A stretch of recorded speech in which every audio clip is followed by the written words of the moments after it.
Welcome to the Bill Walton Show, featuring conversations with leaders, entrepreneurs, artists, and thinkers.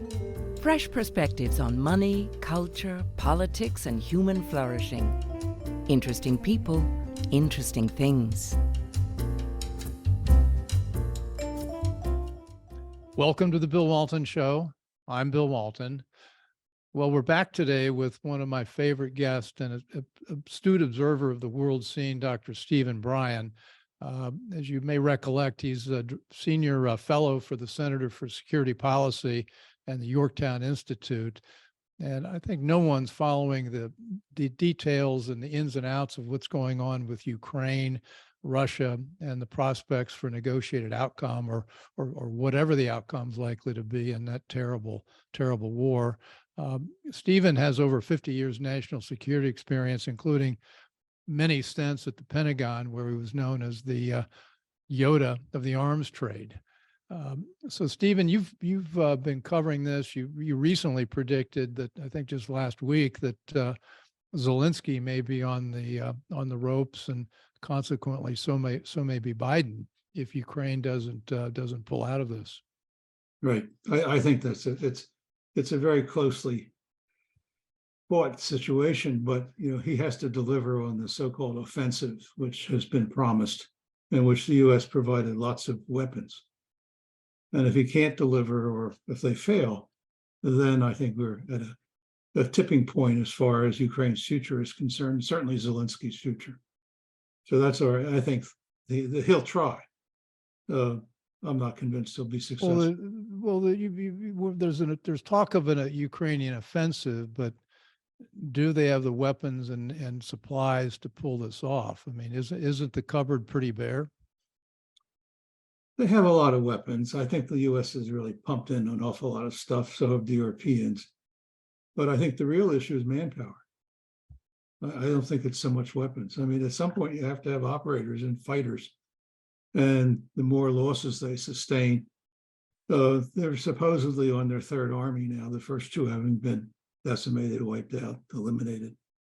So they're really almost out of elite forces, and they're having trouble recruiting. So when you say they're on their third army, what exactly does that mean? Well, the general view is that the first army was destroyed in the initial fighting. They replaced most of those troops. The second army has been attrited and it's just about gone, and so they've raised up a new force of young men, some not so young, who are being sent to the front. Aren't they dragooning? The kids hanging out in front of McDonald's. Aren't they dragging them in? Yeah, but so the Russians did that too. So it's not a one-sided dragoon. But yeah, I mean, the fact of the matter is that they're having trouble because people are running out of Ukraine. They don't want to serve. How many people have left? How many people do you think have left Ukraine? About 3 million. Well, that's a significant. So is Zelensky really in charge there? I mean, or is he just merely a puppet for Victoria Nuland and Tony Blinken? Well, he certainly takes orders from them, but I don't think he's a puppet. I think he's in control at the moment of the Ukrainian government and the military. But, there's a little bit of unhappiness with him because he committed forces to Bakhmut, which is a cauldron. It's a very difficult place to fight in. And they've been sustaining a lot of losses there. They're hanging on, but they're losing ground every day. So I think they'll soon be out of there. But this is Zelensky's folly. I mean, he didn't need to do that. It wasn't necessary. And in the folly to stand and fight in Bakhmut. Yeah, I mean, it's just a salient that's stuck in, nose is stuck into the heart of Donetsk, and it's not a great place to try and defend. It's an urban setting, not an open field. And they've done very well, given and held out for a very long time, given the circumstances. I read a report this morning that they've already been able to cycle in troops about 6 to 7 times during this conflict in Bakhmut. So they've been able to move people in and out, even though it's been difficult to do it. But the Russians have been working to close off the roads to prevent them from doing that, so that they can bring an end to this. What Um, about that? What about that outburst from the head of the Wagner Group? Prigozhin. Well, Yeah. let's put it in context. The Ukrainians in the last few days, and we're talking about the week of May 10th, 11th, have launched a kind of counteroffensive to try and open up the roadways that lead to Bakhmut, obviously for military necessity. They have to do that. And what happened was that the initial contact line was held by some Russian, very untrained Russian forces, and they just fell back because they knew behind them were very good defenses with the Wagner Group. So, to some extent, the Ukrainians had a modest temporary victory, but Prigozhin made it sound like the end of the world, and it raised holy hell about the Russian army and about the Russian leadership. And now he's going as far as to call Putin names. Putin's his main supporter. So, I don't know. I think he has a screw loose. I think that he's lost his ability to be rational. Well, yeah, Putin's been his main, as you point, main supporter, and he's really, he really stuck something right into Putin. You can't believe he's going to last long. That's what I think. I mean, a lot of people think that too, but I don't think the Russians will make any changes in the Wagner Group until after Bakhmut. That's my guess. It's risky for them to shake up leadership or make any changes that will cause people to lose their coherence. They want to keep it as tight as they can until after Bakhmut. So there's so many ways to go here, but I'm not. This is not my area of expertise, but it struck me that the United States was particularly evocative leading up to this, or provocative with regards to Russia and NATO, and forcing the issue of Ukraine and NATO, and now I think we're looking at Sweden and NATO, and Victoria Nuland and that crew seem to be pushing to push the NATO's borders right up to the edge of Russia, old Russia, and closer and closer to Moscow. Have they learned anything from the last year and a half about that? Because there are many people, including me, that think, well, yeah, Russia's bad. Putin's a bad guy. He shouldn't have done all this. But on the other hand, if you put yourself in their position, I think that's what most people would do were their borders being pressed like that. Yeah, I think there's an argument from both sides. I don't think it's one-sided by any means. But, trying to squeeze the Russians, I don't know the point of it. What is the point? What are we trying to achieve? Well, that's what we don't. I don't know. I mean, It doesn't have a point. If we want to break up Russia, which I think Nuland wants to do, and others, it's a fool's journey. It won't work. Russia's not going to break up. It's a big, powerful country, and a nuclear power. So why do you want to tempt the Furies with that kind of nonsense? It doesn't make any sense. It's not in our national interest, the United States national interest, to do this. It's not in the European interest, although you never know it listening to them. But it's not really in their interest, because having a war in Europe in this day and age it would be a horrible tragedy. It would destroy Europe. So why does anyone want to do that? That makes no sense. Well, it's. I'm sorry to get on my platform here. No, I want you on the platform because this is the kind of thing that you wonder, where are the rational people? Well, I want you on this platform because people need to hear this, that we have no strategy that's discernible. We do have a strategy. I don't agree. We have a strategy, but unfortunately, the strategy is to put a pincer onto the Russians and squeeze them. And you can only squeeze so much, and then bad things happen. So I don't see the point of it. And I don't see how it serves European interests. Europe was quite peaceful. So why? I mean, what we should have done is negotiated with the Russians. They asked for negotiations before they invaded. They pleaded for negotiations. Didn't they send a couple of letters, one to the U.S. and one to NATO? That's right. Before they went in, saying, "Look, let's sit down and talk because we need to resolve this NATO issue, and if we can do that, we might feel a whole lot better and not need to go into Ukraine. Yeah, there were two letters. One was to Biden, and the other one was to the Stoltenberg, the head of NATO.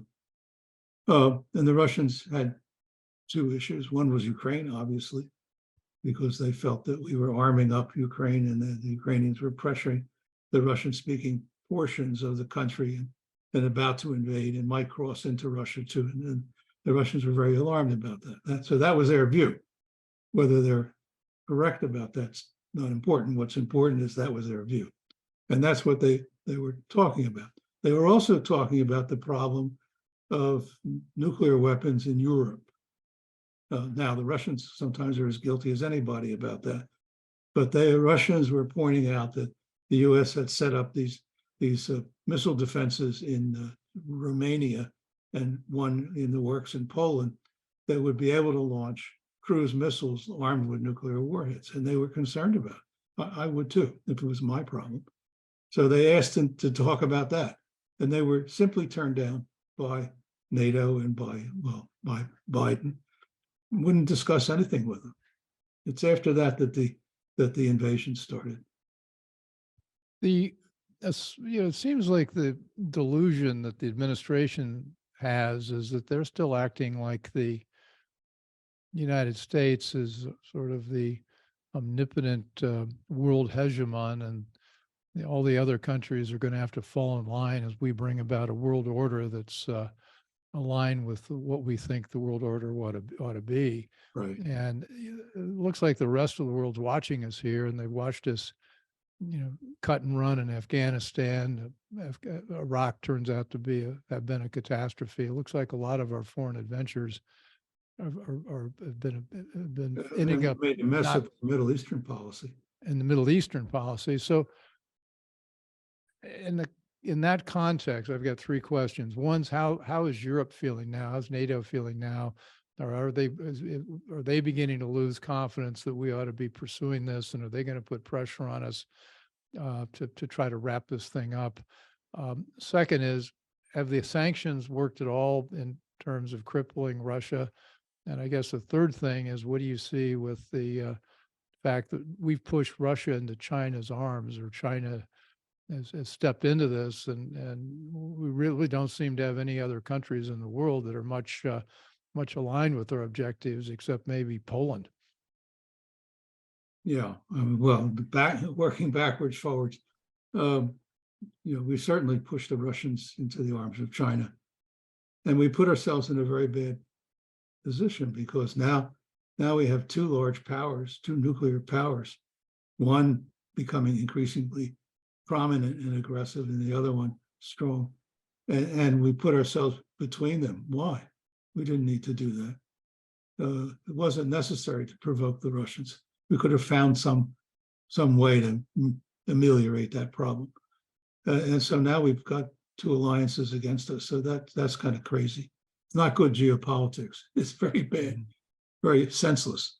So I think that's a part of the answer. As far as the Europeans are concerned, they speak with, as we say, forked tongue. Sometimes they say, well, we're fighting for Ukraine, but they're also saying we don't want to be in a war. So, right. It's both. And the other thing that was interesting is the Stoltenberg, the head of NATO, made a big speech the other day and was saying how we're going to bring Ukraine into NATO. And the deputy head of the EU said, we don't agree with that. That's not, nobody in Europe expects or wishes for Ukraine to be in NATO. Now, that's the first time I ever heard that from a European official.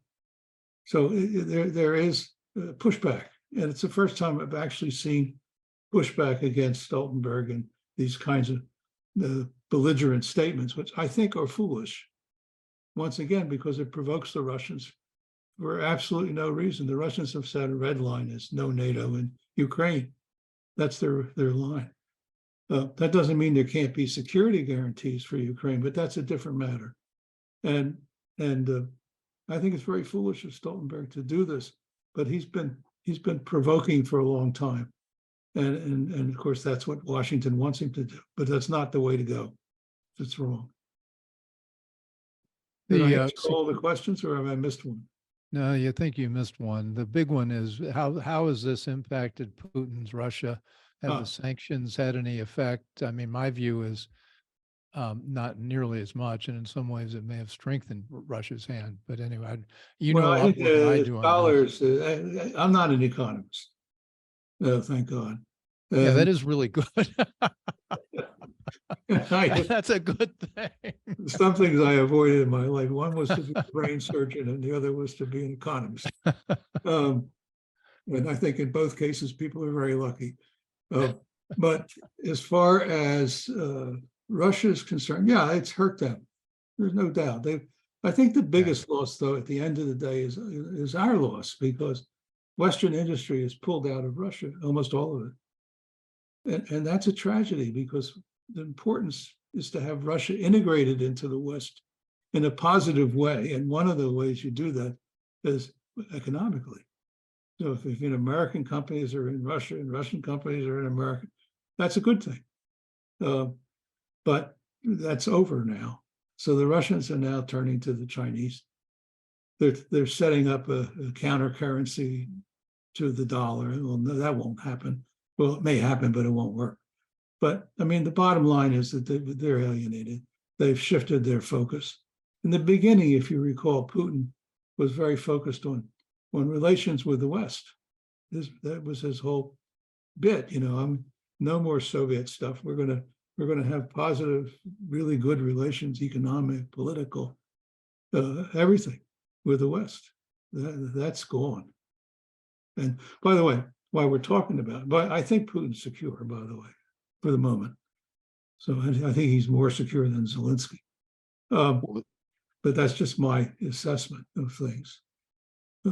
He seems to be able to keep public support in Russia, despite a lot of losses of manpower and equipment.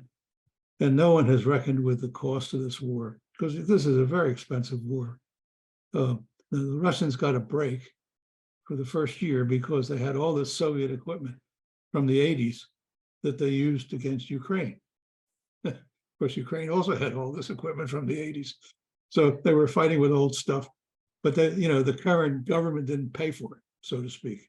So it didn't hit their bottom line. But now they've had to rush into production, new tanks and new missiles and all kinds of stuff, train new troops and all this business, which is very, very expensive. And at some point that bill has to be paid, or they're going to have terrible inflation, sanctions or no sanctions. I mean, that's the bottom line. That's Eco 101, which I didn't teach and didn't attend the classes. Well, Russia's built up an enormous gold reserves. I mean, they've been doing that for the last 10, 15 years. I think their gold reserves may be second only to the United States. Yeah, but they have to convert them into fungible money. So there's all this talk about the world dollar's world currency status. I mean, the thing to step back and recognize is that the dollar's a fiat money, and it's increasingly losing its value because of what we've done with our budget deficits and our trade deficits. And the idea we're going to create another world currency that's also fiat money, I don't think is going to be all that attractive. I mean, you're going to have to come up with something that's a lot more sound than just the Chinese getting together with the Russians to create another form of fiat money. Well, as long as China is threatening its neighbors, it's not going to be really possible for them to be successful with a currency, an alternative currency. Anyway, China has terrible economic problems right now, big time, and many other problems, but the economic ones are really serious. Heavy unemployment, construction industry at a standstill. I mean, there are factories closing, lack of foreign orders. Why is that? Well, part of the reason for that is people are afraid of China. The industry, American companies are pulling out of China and going to India or someplace else, even Vietnam. But they don't want to be in China because it's become too risky. So you can't have currency based on a high risk nation. Won't work. Well, I think that's certainly, I think that's what people running big companies would like to do. They'd probably like to disengage. On the other hand, you take a look at Volkswagen. Um, China's Volkswagen's largest market, Well, they probably are trapped. and they're trapped. And Starbucks, their market in China is neck and neck with the market here in the United States. It's on track in a couple of years to. But companies like Foxconn, which is a Taiwanese company, its a Chinese name is Han Hai Precision. They're the ones that build all the Apple stuff in China. They Yeah. employ millions of people in China, and they're starting to pull out. They're moving to India. Well, spending a lot of time in the investment business, the amount of money that I'd like to put into China is zero. Well, I mean, but again, it's a trust issue. You know, if you think China is peaceful and is going to continue developing its economy, it's one thing. But if they're going to be aggressive and threaten their neighbors, it's a different story.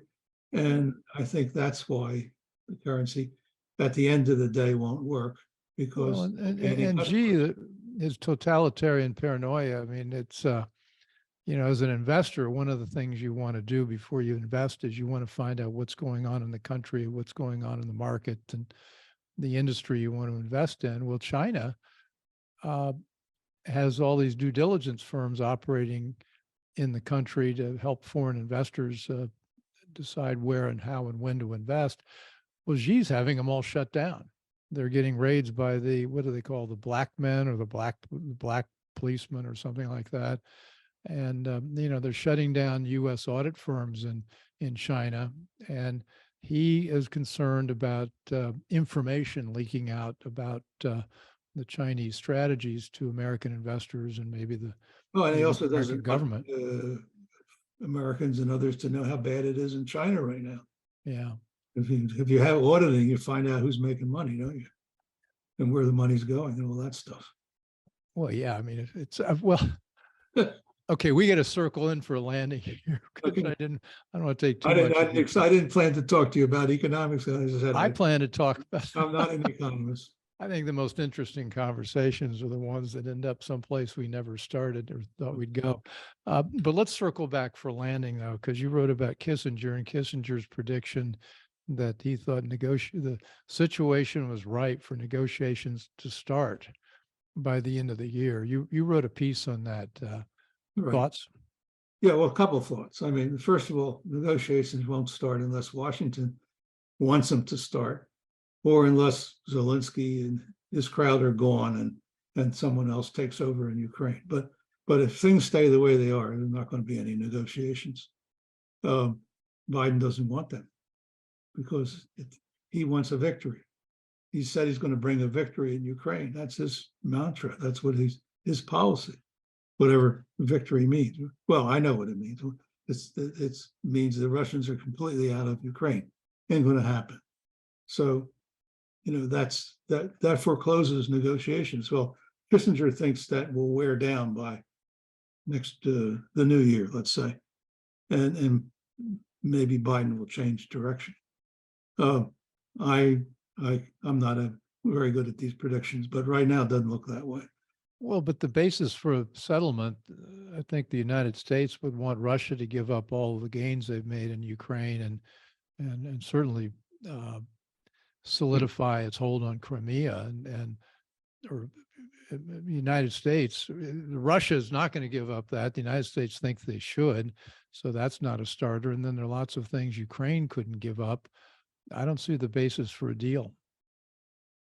Well, first of all, you have to want one. If you've lost too many men, if too much of your country's been destroyed, at that point you need a deal because you need a deal. And we're not there yet, but Ukraine has taken a terrible beating in this war. How many Ukrainians have been killed? Nobody knows. No one knows. Yeah. Well, there's numbers floating around, but what the Pentagon says is Ukraine is losing 7 military guys to every 1 Russian. Wow. Well, I have no subject matter expertise in this particularly. I haven't been really following international events as much as maybe I should have. But is this war more difficult to figure out because of the propaganda on both sides, and the U.S. propaganda and the media machine that only wants to report certain things? I mean, is it just me, or is this No, is no, no. this one more mystifying than anything we've been in? Well, I don't know, the other conflicts I've been able to follow fairly well, but this one is much more difficult because the US seems to be utterly dependent on whatever the Ukrainians tell them, including the CIA. Now, the CIA has some independent ways of knowing things because it has satellites, it has reconnaissance aircraft and all that. But most of the reporting is coming right from the propaganda ministry in Ukraine. So it makes it quite difficult. Anything the Russians say is not reported for the most part, is not reported in the Western press, almost completely neglected. Now, does that mean the Russians are telling the truth? Of course not. No. They don't tell the truth. The Yeah. Ukrainians don't tell the truth. There's no independent, well, almost no independent journalism in the war because neither side will allow it. So it's kind of a black hole, and it's very hard to figure out. I spend a lot of time reading claims this happened or that happened, then trying to figure out, did this happen and did that happen, or was it something else, or did nothing happen? Even Prigozhin, the leader of the Wagner group, actually took the news about the Ukrainian counteroffensive from the Ukrainians and reacted to it as if it was intelligence. And what he got was wrong. So it tells you a bunch of things. First of all, the Prigozhin's out of the loop, and they're not giving him any information. That is the Russian side. But it also means that he relied on what the Ukrainians said, which is foolish. And I think that's, we're in the same position in a way, because we see this stuff in the press, some of it quite hysterical, or some of it claiming things that never happened, like the shoot down of the hypersonic missile, the Kinzhal missile, which now the Ukrainians are trying to prove happened. But it didn't happen. I mean, this is the kind of thing you have to deal with. So as someone trying to be an analyst and trying to understand the dynamics of this conflict, it's quite complicated. And it makes it hard to make a sound judgment because there's stuff you just don't know. Well, so in the broad picture, I know. I'm very comfortable with the broad picture. But the tactical picture, what's going on today and tomorrow and the day before or whatever, is very hard to be sure about. well, you and I talked 3 months ago, or whenever we talked several times. We were very concerned about the nuclear trigger. Has that gotten less likely, more likely? Well, just when you think it's less likely, the British go and send Storm Shadow cruise missiles to the Ukrainians, which have range that can hit Moscow. When did that happen? Just now. With the permission of the United States, with the agreement of the United States. And the Russians have reacted very severely to that, as I would expect they would. But it jacks up the threat again. What purpose could these missiles serve if they're going to hit Russian cities, including Moscow? What was the drone about? Kremlin. The drone, I think, was an attack launched inside Moscow, close to the Kremlin, using put together drones with some Chinese electronics or whatever, and some explosives. Not very much. It was not designed to kill anybody, I don't think, because it wouldn't have. It was designed to show they could do it. Mm. And actually, since then, Zelensky has really gone out on a limb about. I want to read you something he said. I made some notes. He said it today. He said, "For those in the Kremlin, it will end badly for them. I don't know how," he said, "but I would like it to be quickly, and they will not die of natural causes." This is Zelensky. It's a threat to Putin and anybody else in the Russian leadership. Well, Uh, based on it's a based terrible on thing. Putin's track record, it looks like Zelensky just put a target in his forehead. I find it almost unimaginable that he said Yeah. Putin would never say something like that. Well, Um, with Zelensky's, there's always, he may not be a puppet, but he's certainly, I don't think, he's certainly an actor. He certainly his theater, his dramatic pronouncements, and this is the latest of a long, long line. yeah, but the Russians won't see it that way. I mean, they'll see it as something quite real, not just an actor. I mean, they'll say, okay, this guy's working to kill us. Maybe we should be working to kill him. Well, I'd hoped in this conversation you'd give me a reasonable expectation that this is going to wrap up soon and we're all going to live happily ever after. I I'm don't think we're sorry, looking I at wish that. I could. No, well, you can't. That's the reason I like talking with you. You're not here to cheer me up. You're here to tell me what's actually Well, happening. I think there's always, in war, nothing's certain, and there's always surprises. Yeah. You can't say. I mean, Zelensky could be out of office tomorrow morning, and there could be some Ukrainian general who takes over and says, I want to speak to my friends in Moscow. I mean, you just can't predict where this is going to happen, what's going to happen here, because you don't have that kind of knowledge or intelligence or crystal ball or whatever it is. But if they stay the way they are, this will grind on, and there'll be many more dead. And it's an awful thing. It doesn't, as I said at the beginning, it doesn't serve our national interest, not in the least. It certainly doesn't serve anybody else's, doesn't serve Europe's interests. It could lead to a bigger war. And we're playing Russian roulette with a loaded gun, with all chambers loaded. Why do we want to do that? It doesn't make sense. To win in 2024 and to make it look like Afghanistan wasn't a catastrophe, and that Joe Biden can, if he could take on Corn Pop, he can take on Putin. I mean, If that's what yeah, I hear you. But if that's what it is, if you're right, and I suspect you are, it's a terrible thing. That one guy's election is what causes a war to continue, that kills all these young men on both sides and civilians, lots of them. I mean, it's shameful. It is, So like I said, I will be accused of being pro-Russian for having said what I said today. I am not pro-Russian by any stretch of the imagination. I worked very hard to defeat the Soviet Union during the time I was in government. I was very good at it, I think, and it had some effect. But I certainly am not pro-Russian. I'm not pro-Ukrainian. I'm not anything but pro-American. And I don't think our national interest is being served. That's my opinion. and I agree. So let's check back in the next month or two to see where we are, and I'll be interested in your update and assessments from there. But let's hope a lot of people listen to you and start putting a little pressure on the administration to rethink this adventure, which has been another one which has harmed the United States, not helped it. So anyway, thanks Stephen Bryen, a senior fellow at the Center for Security Policy and expert in all things national security. And hope you enjoyed this episode of the Bill Walton Show. As you know, you can find us on all the major podcast platforms and Rumble and YouTube and on Substack, and as well as on CPAC Now and Monday nights. And please send us your ideas about topics and guests you'd like to have us get into things with, and we'll take it into the hopper and hopefully produce some good shows that you want to see and hear. So anyway, thanks for joining. Talk soon.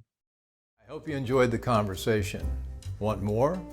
Click the subscribe button or head over to thebillwaltonshow.com to choose from over 100 episodes. You can also learn more about our guest on our Interesting People page. And send us your comments. We read every one, and your thoughts help us guide the show. If it's easier for you to listen, check out our podcast page and subscribe there. In return, we'll keep you informed about what's true, what's right, and what's next. Thanks for joining.